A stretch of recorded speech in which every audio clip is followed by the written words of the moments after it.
All right, guys. Now we're going to go back into point number one, which is arguably probably the most important point of like the entire training. So, this is incredibly important to lose your first 10 pounds.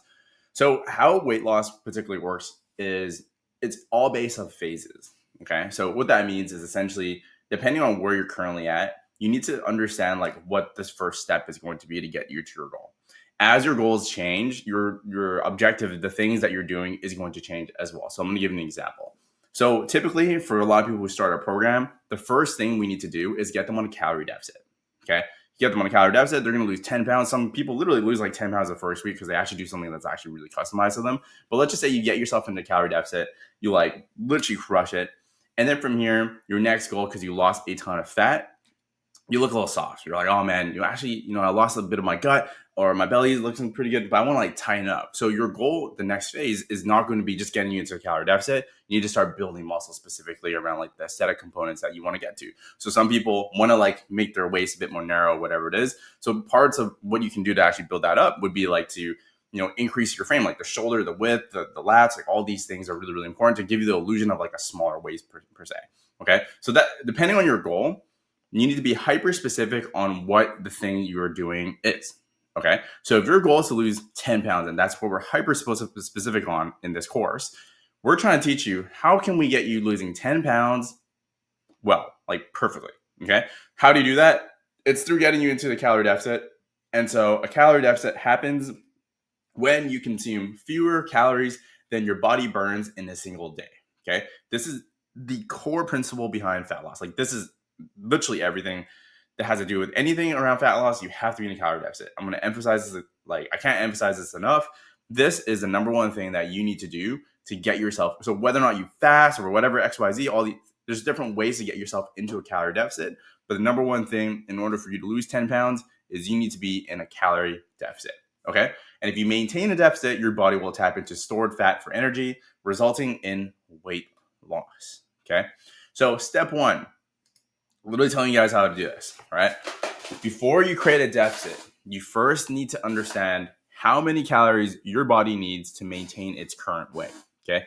This number is called your total daily expenditure, TDEE, which includes your basal metabolic rate, right? Which is basically how much calories you burn from just being alive, being at rest, and then your activity level. Okay. How much you move throughout the day, including exercise and daily tasks. So we're going to break this down for you so it makes a lot of sense. So I'm actually going to explain this a bit more thoroughly because I just think there's a lot of value in understanding this. So this is basically your TDEE. Okay. So totally daily expenditure. Okay. Totally daily energy expenditure. I got this graph from Train Bloom. He's got it on Instagram, like very evidence based. So I'm going to break this down because this graph is so nice. Okay. So your resting metabolic rate is basically how many calories you burn from just being alive. And so if you listen to the first story that I gave you in the overview, I actually got this component measured at the UFC. Okay. So this is basically your resting metabolic rate. This is basically how many calories does Dex burn from just being alive, more organ functions, heart, all that stuff. Okay. And it was 2,500. Okay. 2,500 calories. That means if I eat 2,500 calories, I'm not going to gain weight. I'm not going to lose weight. Okay. Now, your non-exercise activity thermogenesis is a huge component. If you look at this, like RMR is like the big chunk of that. And then you got NEAT, which is your non-exercise activity thermogenesis, which is basically how much calories you burn from just like walking, fidgeting, just standing up, walking around, doing stuff, standing, cooking, all that stuff, right?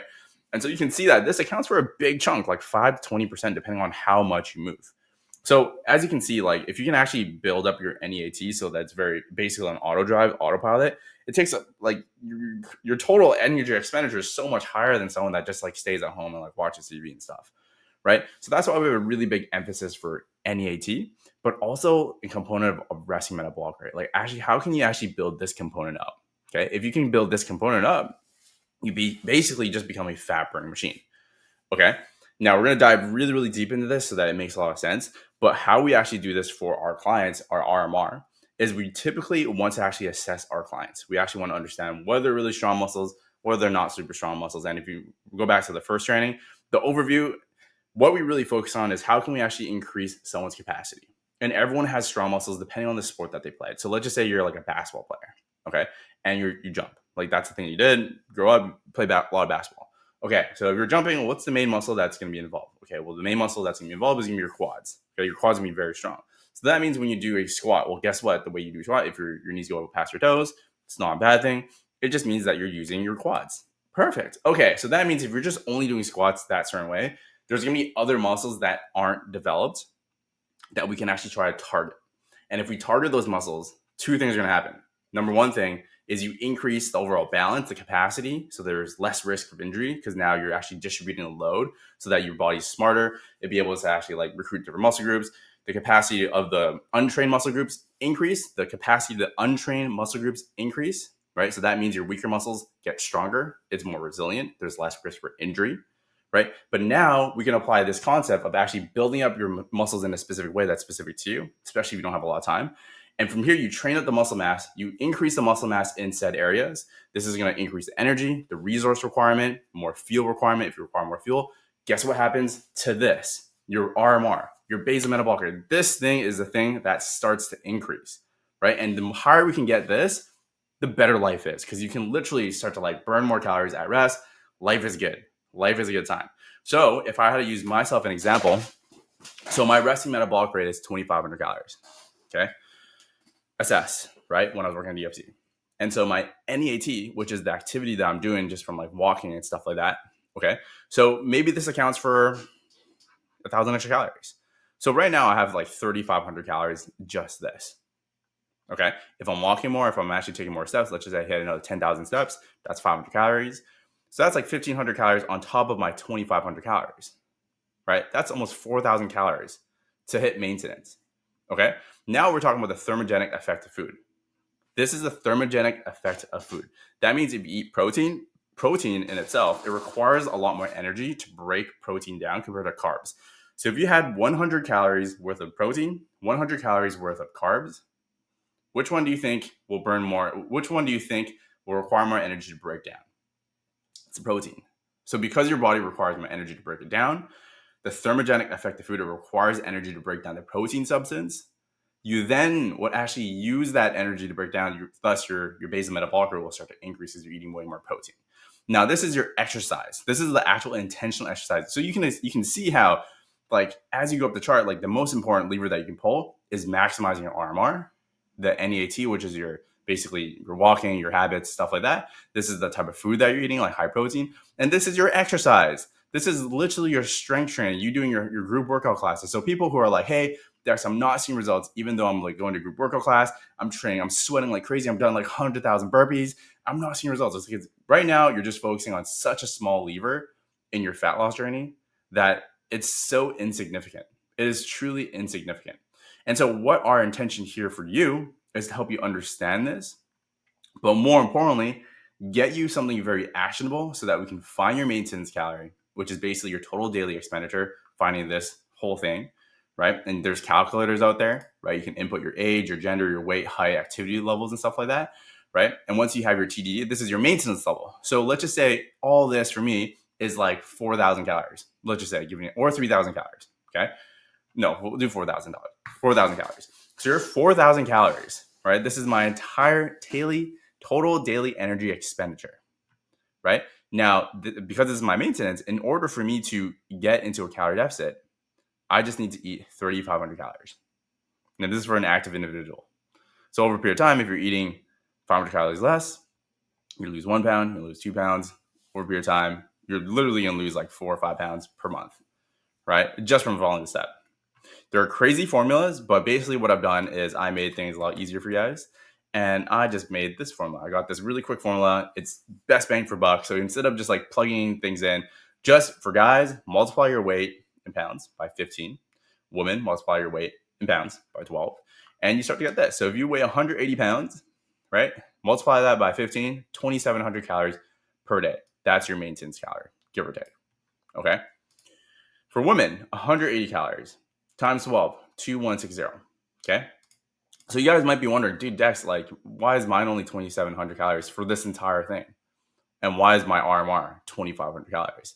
Assess, literally, like, done at the UFC, Performance Institute in Vegas, where I used to work, where every single fighter has to freaking cut weight to like compete. Like, these guys lose like 30 to 70 pounds every single time they compete. So this number is very, very important. Well, the reason why my RMR is so high, so much higher, it seems like, is simply because I have the process in place where I'm assessing myself. I'm continuously building my capacity, getting more stronger.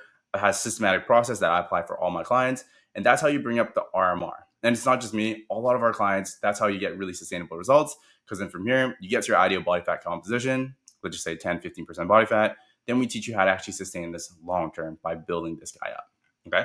So in terms of like where we're at right now, this gives you a very rough estimate as to how many calories you need to maintain for your current weight based on the average activity levels. So obviously, if you are way more active, this number needs to be a bit higher. Okay. So in order for us to get you into a calorie deficit, this is step number 2. So let's just say you found out that right now you're 180 pounds, 2,700 calories, give or take. And then now you're like, oh, let's create a calorie deficit. Okay, so now that you know your TDE, subtract calories to create that deficit. So typically you recommend 500 to 750 calories per day for a steady weight loss. So let's just go with 500 calories because this is probably the most sustainable. You don't have to change too many things. It's just all about substituting a few stuff. Okay, so for instance, in order for you to get in a calorie deficit, instead of having Coke, like literally Coke, like a can of Coke, or like Monster drink every single time, just switch into like a lower calorie option. Okay, that's like the first thing you can do. As soon as someone starts to eat less snacks and like stop snacking and like stop consuming their calories, liquid calories, people will oftentimes just lose 500 calories off their total intake just from that. Okay, so you can try that first.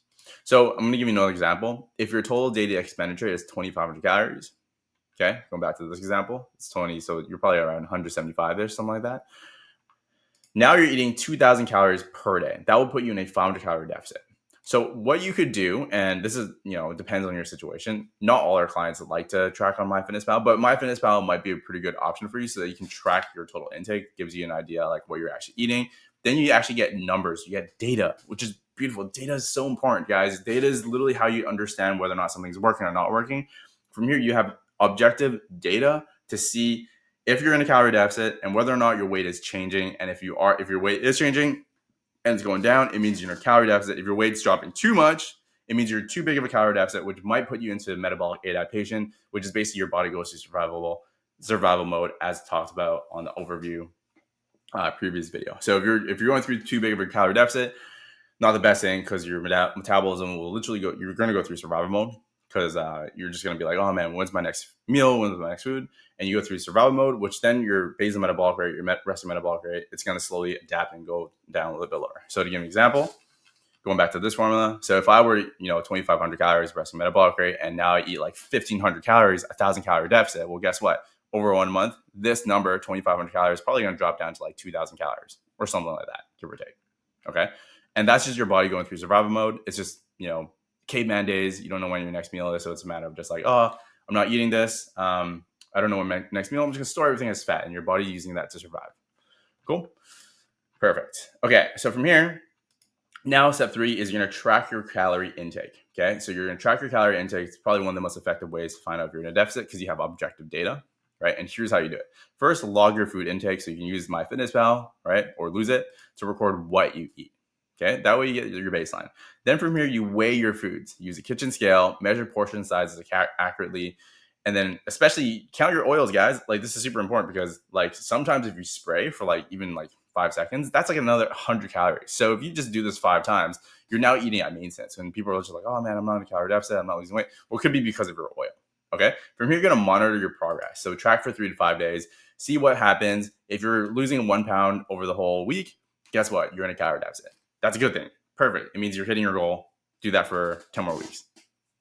Cool. So from here, you're going to adjust based off progress. So as you lose weight, your total daily expenditure will decrease because your body needs fewer calories at a lower weight. And this is called metabolic adaptation. So here's how you adjust.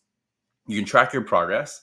That means you weigh yourself every single week, every single day, and see whether or not the weight loss has slowed down. So if the weight loss has slowed down, it means that your body is starting to adapt. So for instance, over a period of time, let's just say you're at a calorie deficit at 500 calories, you're eating 2,000 calories. Going back to this example here, 2,500 calories, eating 2,000 calories. Eventually, this 2,500 calories, because you're losing weight, it's going to drop to 2,300 calories. And so if you're still eating 2,000 calories, you're only at a 300 calorie deficit, right? So in order for you to continue that rate of fat loss, all you need to do is drop 200 calories so that you can consistently lose that 1 pound. Okay. If you do this for too long, this is what metabolic adaptation is. We don't like that stuff. Too much negativity. We don't need that negativity. So it's really, really important to adjust based off your progress and based off your goals. Okay. So from here, you can recalculate your total daily expenditure every 4 to 6 weeks. You can do this every week if you like, or once you lost like 5 to 10 pounds. Then from here, you can actually start to either change around your caloric intake to hit your ideal goal. Okay. And if your progress has stalled for more than 2 weeks, you can try to cut down another 100 to 200 calories from your total intake, which will get you into a further calorie deficit. Okay. So these are other ways for us to help you get into a successful calorie deficit. The number one thing is you need to stay hydrated. Okay. And the biggest reason why is because if you just do this, whenever you're hungry or you feel snacky, just drink water. Because drink water is the reason why people feel snacky. Oftentimes they're just thirsty, right? And if you can actually do that instead of just consuming calories, that's going to help you stay in that calorie deficit. Number two, don't overestimate your activity. So, man, these apps, I can't tell you how many times I have these conversations where it's like the Apple Watch, all these things, like, I burn like 2,000 calories. Like, that stuff is super inaccurate. It's not true, right? So, oftentimes people overestimate this stuff. And number three, track accurately, pay attention to high calorie foods such as oil, sauces, snacks. Like, these can really, really add up quite quickly, as opposed to when we're talking about oil sprays. It does add up pretty quick. Okay. In terms of like tracking, if you're gonna track, like, it depends for you specifically. If you're gonna weigh things raw or cooked, just make sure you do the same thing over a period of time so it's consistent data. We typically just do it raw if we're gonna measure for most of our clients. Okay, perfect. And calorie deficit is basically a proven, straightforward way to lose weight. But the key is precision and consistency. Like, guys, the consistency thing is the most important thing. So actually creating a lifestyle modification. So it's very, very easy for you guys to apply and implement into your daily life. You need to know your calorie needs. You need to track your intake. You need to adjust accordingly. And by following this method, guys, you are going to lose weight. You will 100% lose weight. And if you're having difficulty losing weight with this process, feel free to reach out. We're more than happy to help out if we can. Cool. So now we're moving on to point number 2 for the next training.